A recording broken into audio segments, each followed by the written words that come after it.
Hello, एक बार फिर से आप लोगों का इस नए वीडियो में स्वागत है। तो आइए आज हम लोग फिर से एक हिंदी 100 मार्क यानी कि 12th बिहार बोर्ड हिंदी का जो है 100 मार्क का जो है हम लोग देख रहे थे, जो कि हम लोगों ने अभी तक 3 अध्याय यानी कि 3 पार्ट 3 तक देख चुके हैं। और आज हम लोग देखेंगे चौथा पार्ट, जिस पार्ट का नाम क्या है तो अर्धनारीश्वर।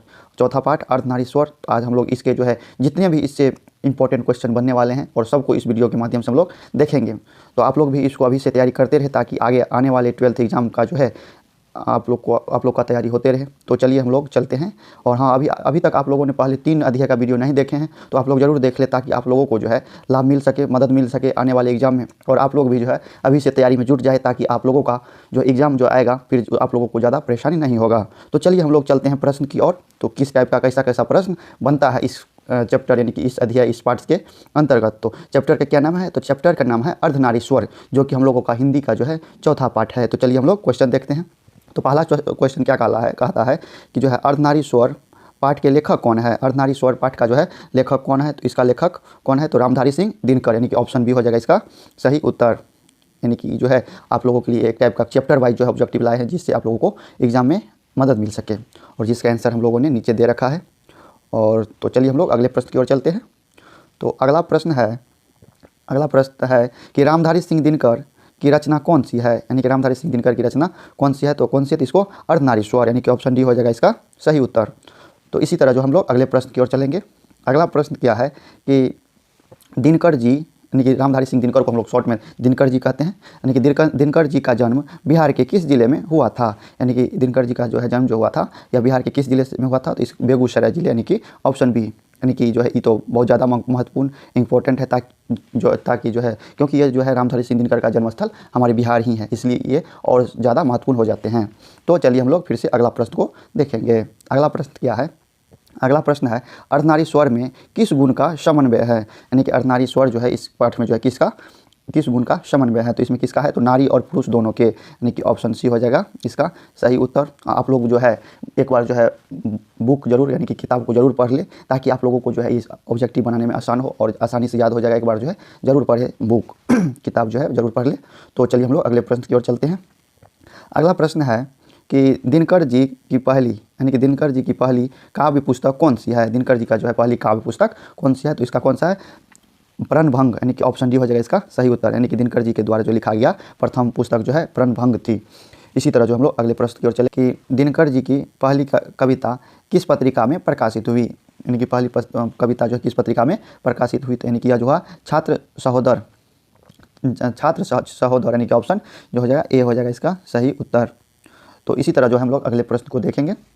अगला प्रश्न क्या है कि दिनकर जी की पहली कविता कब प्रकाशित हुई? यानी पहली कविता जो है कब प्रकाशित हुई? तो यह हुई 1925 में, यानी कि ऑप्शन बी हो जाएगा इसका सही उत्तर। इसी तरह हम लोग अगले प्रश्न की ओर चलेंगे। अगला प्रश्न क्या है?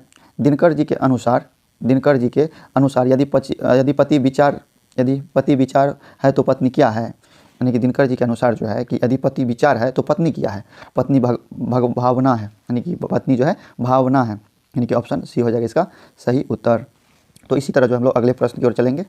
अगला प्रश्न है कि बुद्ध और महावीर ने नारियों को कौन सा अधिकार दिया?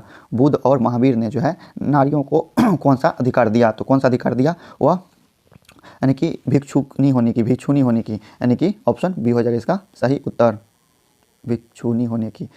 इसी तरह जो है हम लोग अगले प्रश्न की ओर चलेंगे।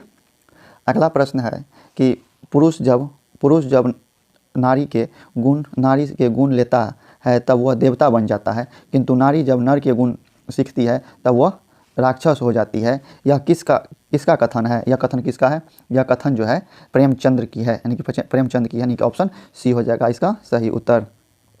इसी तरह जो हम लोग अगले प्रश्न की ओर चलेंगे। अगला प्रश्न जो है अगला प्रश्न है कि अर्धनारीश्वर का किस विद्या से संबंध है? किस विद्या से संबंध? यह है एकांकी, यानी कि ऑप्शन सी हो जाएगा इसका सही उत्तर। तो इसी तरह हम लोग अगले प्रश्न की ओर चलेंगे। अगला प्रश्न क्या है कि किसने अपने जीवन में अंतिम दिनों में नारीत्व की साधना की थी? किसने की? तो यह की थी गांधी जी ने, यानी कि ऑप्शन ए हो जाएगा इसका सही उत्तर। इसी तरह जो हम लोग अगले प्रश्न की ओर चलेंगे। अगला प्रश्न क्या है कि अर्धनारीश्वर शंकर और पार्वती का किस प्रकार का रूप है? किस प्रकार का रूप है? तो यह है काल्पिक, यानी कि ऑप्शन बी हो जाए इसका सही उत्तर। तो इसी तरह हम लोग अगले प्रश्न की ओर चलेंगे।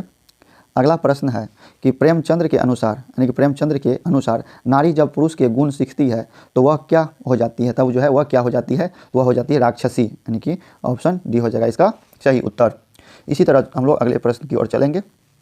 अगला प्रश्न है निम्नलिखित में कौन सी रचना दिनकर जी की नहीं है, यानी कि कौन सी रचना जो है दिनकर जी की नहीं है, तो इसका जूठन इसका नहीं है, यानी कि ऑप्शन सी हो जाएगा इसका सही उत्तर। और जो है ये उर्वशी भी दिनकर जी का है, रश्मि रथी भी है और कुरुक्षेत्र भी है। इसको भी आप लोग अवश्य याद रखें ताकि आप लोगों को जो है इसे पूछा जाए तो आप लोगों को आसानी से क्वेश्चन बन सके। तो चलिए हम लोग अगले प्रश्न की ओर चलते हैं। अगला प्रश्न क्या है कि निम्नलिखित में से कौन सी रचना दिनकर जी की है, यानी कि कौन सी रचना जो है दिनकर जी की है, तो कौन है, तो यह है परशुराम की प्रतीक्षा, यानी कि ऑप्शन बी हो जाएगा इसका सही उत्तर। इसी तरह हम लोग अगले प्रश्न की ओर चलेंगे। अगला प्रश्न है कि दिनकर जी को किस कृति पर भारतीय ज्ञानपीठ पुरस्कार प्राप्त हुआ, किस कृति पर जो प्राप्त हुआ, तो यह हुआ उर्वशी, यानी कि ऑप्शन बी, यानी कि इसके लिए जो इसको ज्ञानपीठ पुरस्कार प्राप्त हुआ। इसी तरह हम लोग अगले प्रश्न की ओर चलेंगे। अगला प्रश्न क्या है, युद्ध और शांति की समस्या पर लिखी गई काव्य कृति है, यह कृति है कुरुक्षेत्र, यानी कि ऑप्शन बी हो जाएगा इसका सही उत्तर। इसी तरह हम लोग अगले प्रश्न की ओर चलेंगे। अगला प्रश्न क्या है कि अर्धनारीश्वर कल्पित रूप है, अर्धनारीश्वर जो है कल्पित रूप है, तो यह है शिव और पार्वती का, यानी कि ऑप्शन ए हो जाएगा इसका सही उत्तर। इसी तरह जो हम लोग अगले प्रश्न की ओर चलेंगे। अगला प्रश्न है गंधारी कौन थी, यानी गंधारी जो थी कौन थी, गंधारी जो था दुर्योधन की माँ थी, यानी कि ऑप्शन ए हो जाएगा इसका सही उत्तर। इसी तरह जो हम लोग अगले प्रश्न की ओर चलेंगे। अगला प्रश्न है प्रेमचंद्र थे, तो प्रेमचंद्र थे कौन थे, कथाकार, यानी कि ऑप्शन बी हो जाएगा इसका सही उत्तर। इसी तरह जो हम लोग अगले प्रश्न को देखेंगे। अगला प्रश्न है कि दिनकर जी का जन्म कब हुआ, यानी कि दिनकर जी का जो है जन्म कब हुआ, तो दिनकर जी का जन्म जो है हुआ 23 सितंबर 1908 को, यानी कि क्या हो जाएगा ऑप्शन ए हो जाएगा इसका सही उत्तर। इसी तरह जो है हम लोग अगले प्रश्न की ओर चलेंगे। अगला प्रश्न है दिनकर किस युग के कवि है, दिनकर जी जो है किस युग के कवि है, यह है छायावाद उत्तर युग के, यानी कि ऑप्शन सी हो जाएगा इसका सही उत्तर। छायावाद उत्तर युग के कवि है दिनकर जी। इसी तरह जो हम लोग अगले प्रश्न की ओर चलेंगे।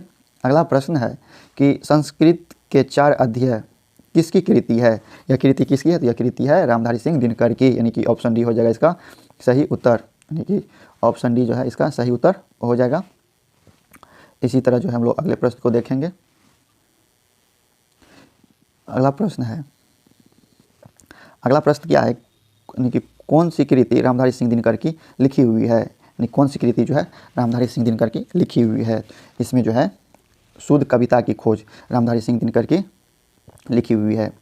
तो इस चैप्टर में जो है इतना ही महत्वपूर्ण क्वेश्चन था, और जो है इतना ही महत्वपूर्ण क्वेश्चन इस चैप्टर में था, तो यानी कि तो हम लोग जो है इस चैप्टर में इतना ही क्वेश्चन देखेंगे, और सब क्वेश्चन लगभग हम लोग इंपॉर्टेंट क्वेश्चन जो बन रहा था क्वेश्चन इस चैप्टर से, यानी कि इस पार्ट से, तो हम लोगों ने देखा, और आप लोग भी इसके याद कर ले। और आप लोग जो है एक बार इस चैप्टर को, यानी कि बुक को ज़रूर पढ़ें, ताकि आप लोगों को जो है और अच्छे से समझ में आए, और ताकि आप लोगों को जो है फिर से एग्ज़ाम में कोई भी परेशानी ना हो। तो आप लोग जो है देखिए कैसा लगा वीडियो, और आप लोग देख के ज़रूर बताएं। तो हम जो है अगर आप लोग चाहे तो हम लोग और भी सब्जेक्ट का जो है वीडियो इसी टाइप का चैप्टर वाइज ऑब्जेक्टिव का वीडियो लाएंगे। तो आप लोग कमेंट करके ज़रूर बताइए वीडियो कैसा लगा। और जो है अगर आप लोगों ने इससे पहले का वीडियो नहीं देखे हैं तो आप लोग ज़रूर देख लें, ताकि आप लोगों को अच्छे से लाभ मिल सके। तो फिर मिलते हैं हम लोग जो है फिर नए वीडियो में अगले चैप्टर में। तो इस वीडियो में यहीं तक। जय हिंद, जय भारत।